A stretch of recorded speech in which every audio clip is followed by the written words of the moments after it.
Film dibuka dengan memperlihatkan anak kecil yang sedang bermain di tepi pantai. Namun entah apa yang terjadi, tiba-tiba gemuruh air, sampah, dan seseorang telah terdampar. Seorang wanita berteriak menyebutkan nama, Rio. Dia memanggil seorang nama yang bermain di awal film. Dia terus berlari ke sana kemari, namun tidak menemukan informasi. Dia hanya melihat kota sudah hancur, tersisa puing-puing dan beberapa petugas yang sedang membersihkan. Dia bertanya, tapi tak ada yang menghiraukannya. Bahkan ketika dia bertemu dengan teman, atau tepatnya orang yang sangat dia kenal. Namun tetap saja, seolah kehadirannya tidak pernah ada. Tak seorang pun yang melihat dan merasakan kehadirannya. Nampaknya kota itu telah dilanda bencana gempa dan tsunami yang begitu dahsyat. Dia terus berjalan sampai dia menemukan secarik foto miliknya dan anaknya. Namun, di sanalah dia disapa seseorang. Ketika sang perempuan menyadari ada orang yang melihatnya, dia mengejar bus itu hingga bertemulah ia dengan seseorang bernama Akira.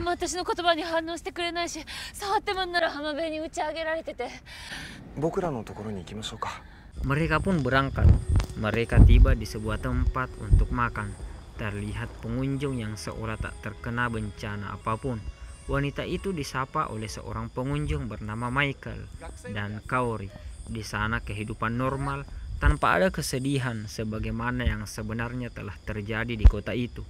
Namun, di sana kebingungan wanita itu pelan-pelan terjawab, yaitu ketika seorang bernama Shori menjelaskannya dengan rinci bahwa sebenarnya mereka adalah sekumpulan orang-orang yang sesungguhnya telah meninggal.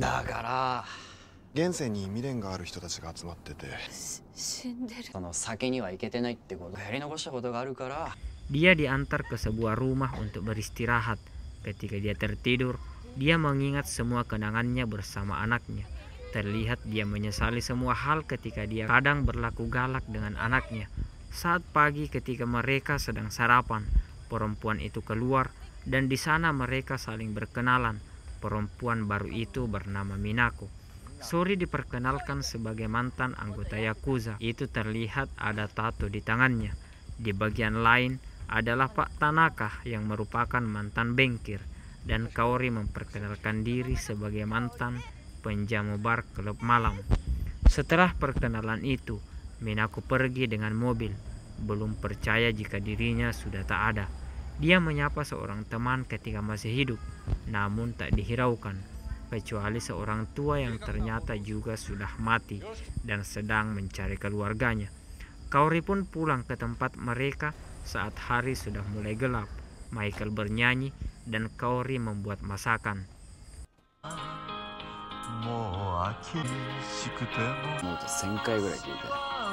Saat tersaji, makanlah mereka.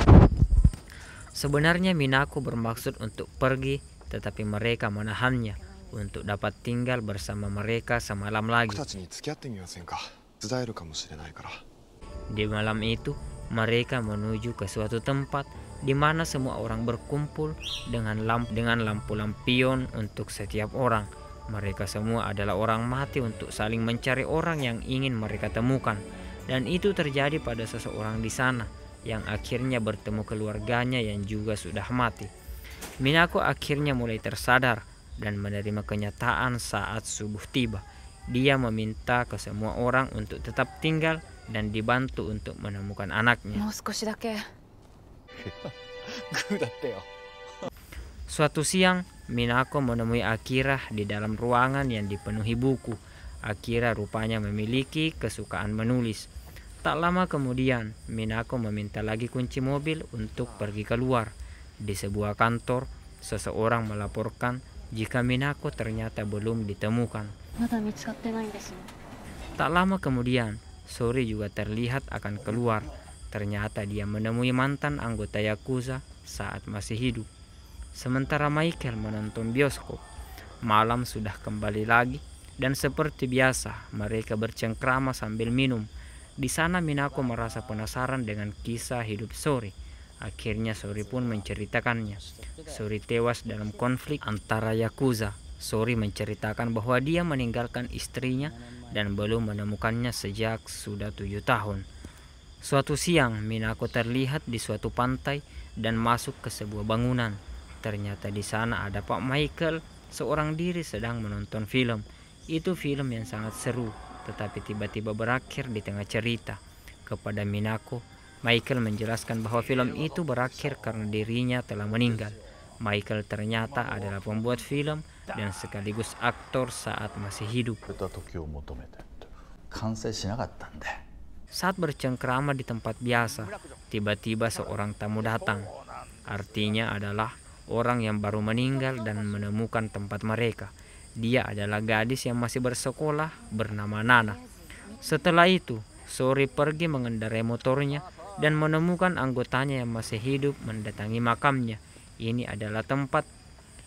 Hari itu adalah tepat ke-7 tahun sepeninggalan Sori. Ketika Sori melihat makamnya dan teman-temannya, tiba-tiba di sana muncul seorang perempuan. Dialah istri Sori yang sudah dia cari sejak 7 tahun. Ternyata dia masih hidup. Gadis itu tidak sampai ke makam Sori. Dia lalu pulang dan membuka kembali buku tentang kenangannya bersama suaminya. Ketika Sori menyaksikan itu, tiba-tiba datang seorang lelaki yang ternyata adalah suaminya. Namun itu justru membuat Sori tersenyum, bahagia, menyadari bahwa istrinya tidak sendiri lagi. Sudah malam dan Sori pulang. Seperti biasa mereka berada di halaman menikmati malam dan minuman. Sori pun menceritakan itu ke rekan-rekannya. Tak lama kemudian mereka berangkat untuk menonton film Michael. Di waktu berbeda, ketika Sori sedang bersantai, dia didatangi Tanaka dan memintanya segera berangkat. Berpindah ke halaman biasa, ketika semua sedang berkumpul, Nana yang masih sangat baru menyaksikan keanehan bahwa hanya Sori saja yang tidak ada waktu itu. Sehingga Nana mempertanyakan, kemana Sori? Lalu Michael menjawab bahwa Sori telah benar-benar tiada dan pergi untuk selamanya. Nana dijelaskan bahwa mereka yang ada di sana adalah orang-orang yang menyisakan pertanyaan dan kebingungan dalam hidupnya. Dan bagi Sori, pertanyaan-pertanyaan dan kebingungan itu sudah terjawab dan tidak ada lagi, sehingga dia sudah pergi ke sisi lain dengan tenang. Minako terus mencari anaknya dengan ditemani Akira. Akira mewawancarai Minako untuk melengkapi catatannya, dan akhirnya Minako menceritakan semuanya. Minako menyebutkan jika penyesalan terbesarnya adalah dia terlalu keras saat mendidik anaknya, sehingga dia ingin sekali meminta maaf pada anaknya dan mengajaknya berjalan-jalan untuk bersenang-senang.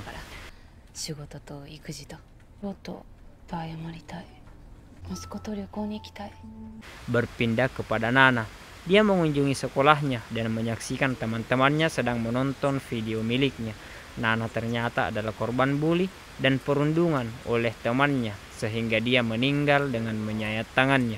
Dia pergi ke rekan-rekannya dan meminta petunjuk jika dia ingin membunuh teman-temannya. Namun itu tidak mungkin terjadi karena dunia orang hidup dan dunia orang yang sudah meninggal tidak berhubungan. Tibalah awal bulan baru di mana orang berkumpul seperti biasa dengan lampu-lampu untuk setiap orang. Mereka berjalan dan saling mencari, namun mereka belum bertemu siapa-siapa. Sekarang giliran Akira untuk menceritakan kisah hidupnya pada Minako. Akira adalah anak dari seorang peternak sapi. Mereka mengikuti ayah Akira hingga di rumah dan menyaksikan ada banyak foto kenangan bersama Akira di rumah itu. Kala itu, Akira selalu menganggap dirinya sangat lemah untuk menjadi anak seorang peternak yang harus memiliki fisik kuat. Akira memperlihatkan kamarnya dengan tembok-tembok bekas di mana dia sering membenturkan dirinya ke sana.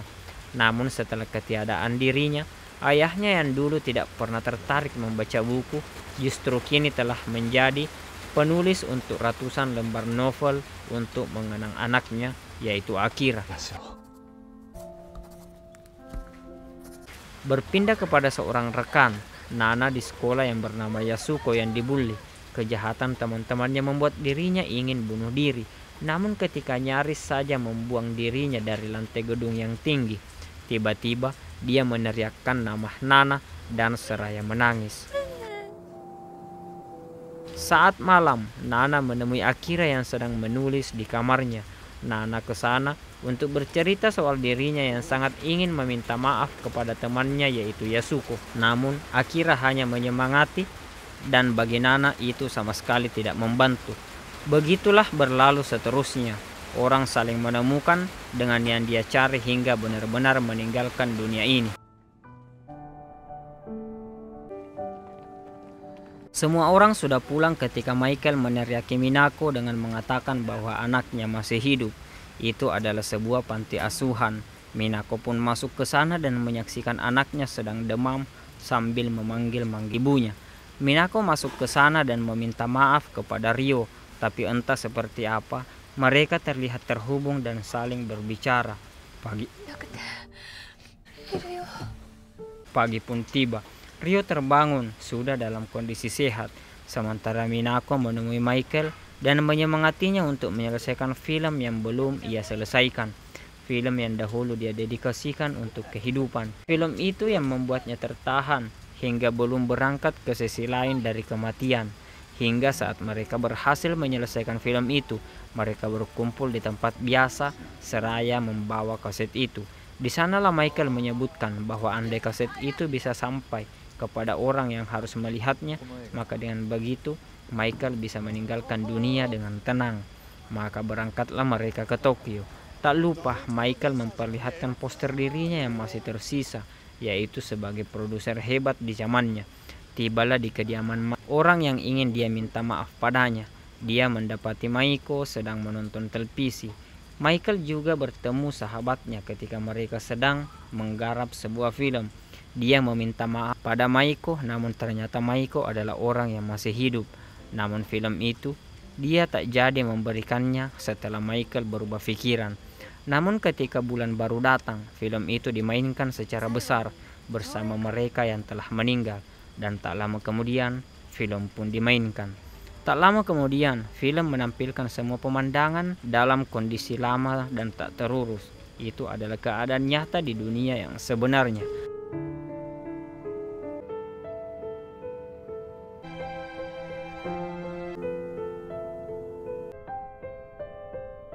Berpindah ke sebuah ruangan di rumah sakit, terlihat seorang gadis sedang dengan alat bantu pernafasan. Ternyata dia adalah Nana yang akan mulai sembuh dari komanya. Ryo, anak Minako, telah beranjak dewasa. Ketika dia menuju bioskop, dia bertemu Nana. Nana menceritakan semua kisah tentang ibunya. Nana kini telah hidup kembali dan menyatu dengan kehidupan dan dunia nyata. Sementara rekan-rekannya satu persatu benar-benar telah pergi ke sisi lain dan film pun selesai. Oke teman-teman, terlepas dari kepercayaan kita, ada banyak kebingungan dalam film-film ini. Tetapi apapun itu, terima kasih telah menyaksikan review film ini. Sampai jumpa kembali di review film selanjutnya. Salam abstraksi dan goodbye.